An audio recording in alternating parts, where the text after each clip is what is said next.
Salut les gars. Elisabeth, une enseignante d'âge moyen, travaille dans un collège. À première vue, on pourrait croire que, compte tenu de sa profession, elle est responsable et bienveillante. Pourtant, c'est tout le contraire. Elisabeth est une femme dure et négligente, qui impose aux élèves de regarder des films en classe tout en les insultant. La plupart du temps, elle est sous l'emprise de l'alcool ou de drogue.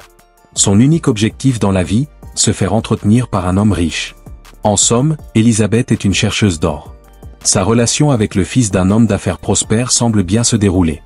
Un jour, elle quitte son travail à l'école sans aucune gêne, persuadée qu'elle n'a plus besoin d'un emploi. Mais en rentrant chez elle, elle retrouve son amant accompagné de sa mère. Contre toute attente, l'homme lui annonce qu'il ne souhaite plus l'épouser. Il a compris qu'Elisabeth n'en voulait qu'à son argent. Il l'accuse d'avoir volé de l'argent dans son portefeuille, à son travail et même dans la chambre de sa mère, pour acheter des objets coûteux. Elisabeth tente de se défendre, affirmant que ce n'est pas vrai, mais il refuse de l'écouter et s'en va, furieux. Elle se retrouve alors dans une situation difficile. Son rêve de richesse s'est envolé et elle est désormais au chômage. Elle cherche du travail pendant plusieurs mois, en vain. Personne ne veut l'embaucher, et ses compétences sont limitées. Finalement, elle ravale sa fierté et retourne à son ancien poste au collège. Le jour de son retour, elle croise Ami Écureuil, son ennemi juré, et les deux échangent des piques. Leur animosité est évidente. De retour dans sa salle de classe, les élèves l'accueillent avec enthousiasme. Mais Elisabeth s'en moque. Plutôt que d'enseigner, elle se prépare un petit déjeuner, allume la télévision et impose aux élèves de regarder Stand & Deliver, prétendant que cela les aidera à mieux réussir. Lorsqu'ils demandent une vraie leçon, elle recouvre son visage avec sa veste et s'endort. À la pause déjeuner, Elisabeth discute avec Lynn, sa seule amie à l'école. Elle lui confie son projet de chirurgie mammaire pour améliorer son apparence et séduire un homme riche. Pendant leur conversation, Russell, le professeur de sport, fait son apparition. Depuis le début, il est secrètement amoureux d'Elisabeth, mais elle n'a jamais montré d'intérêt, car il lui manque l'essentiel, la richesse. Un jour, un nouveau professeur suppléant, Scott, rejoint l'établissement. Dès qu'Elisabeth apprend qu'il est aisé, elle commence à le courtiser. Elle profite de leur première rencontre pour se présenter et le manipule subtilement afin qu'il lui parle de sa vie privée. Il révèle être célibataire après une rupture récente, et montre une photo de son ex-fiancé. Elisabeth remarque la poitrine généreuse de la jeune femme et devient jalouse. Elle en déduit que Scott préfère les femmes avec une forte poitrine, ce qui la pousse à envisager une augmentation mammaire.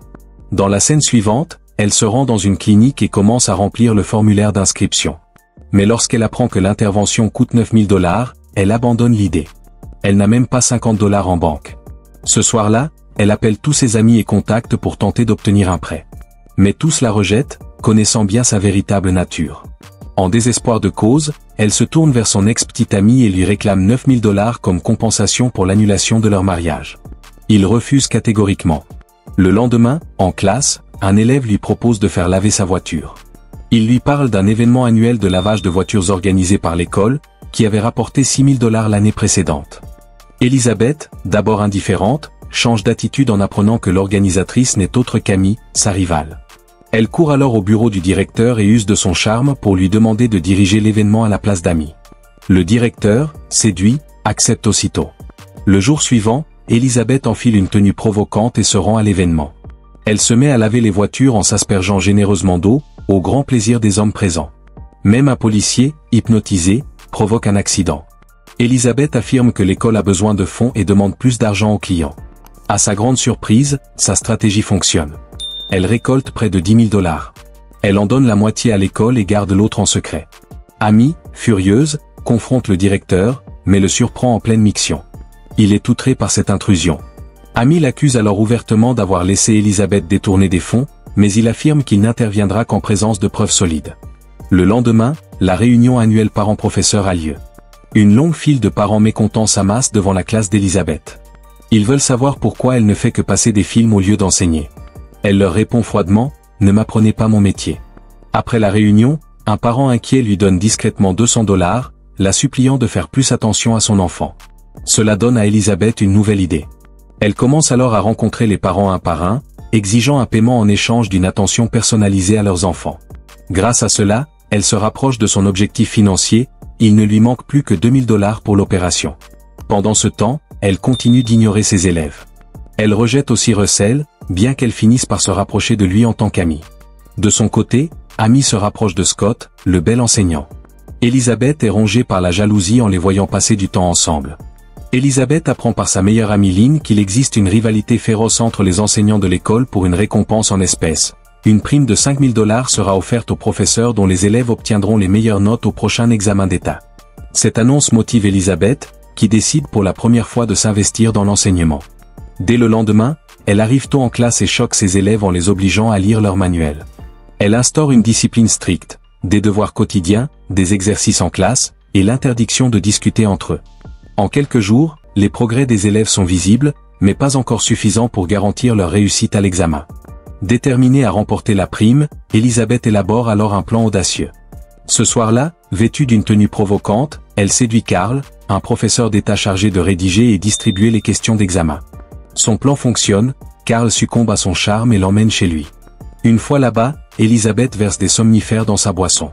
Lorsqu'il est inconscient, elle fouille ses affaires, s'empare des sujets d'examen, et les distribue secrètement à ses élèves. La semaine suivante, les résultats tombent, tous ses élèves réussissent brillamment. Elisabeth empoche la récompense et prend immédiatement rendez-vous à la clinique pour réaliser une opération de chirurgie esthétique qu'elle convoitait depuis longtemps.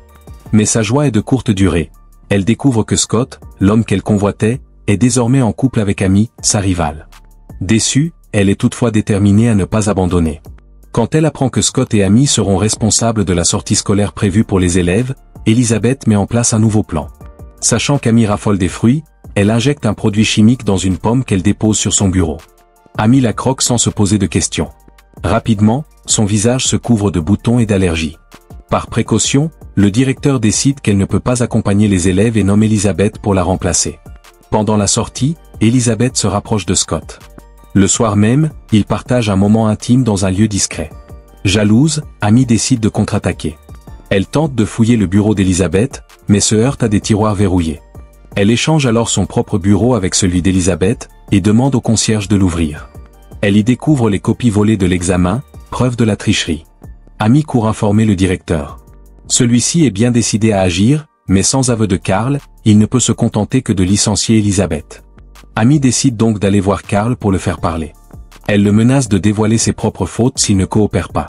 Sous pression, Karl accepte à contre-cœur. Pendant ce temps, Elisabeth profite pleinement de la sortie scolaire. Pour aider un élève victime de harcèlement, elle lui offre même ses sous-vêtements pour qu'il devienne célèbre. Russell, un collègue, est abasourdi par cette initiative. Elisabeth le complimente, vantant sa sincérité, sa gentillesse et son physique. Mais lorsqu'Amy surgit pour la provoquer et lui dire qu'elle va bientôt finir en prison, Elisabeth comprend que le piège s'est refermé sur elle. Sans perdre de temps, elle met en œuvre une contre-attaque. Elle remet à sa colocataire un paquet destiné à Karl, rempli de photos compromettantes de lui en sous-vêtements, prises à son insu. Elle le menace, soit il nie tout, soit les photos seront rendues publiques. Pris entre deux feux, Karl choisit de soutenir Elisabeth. Il nie l'avoir aidée, prétendant ne même jamais lui avoir parlé.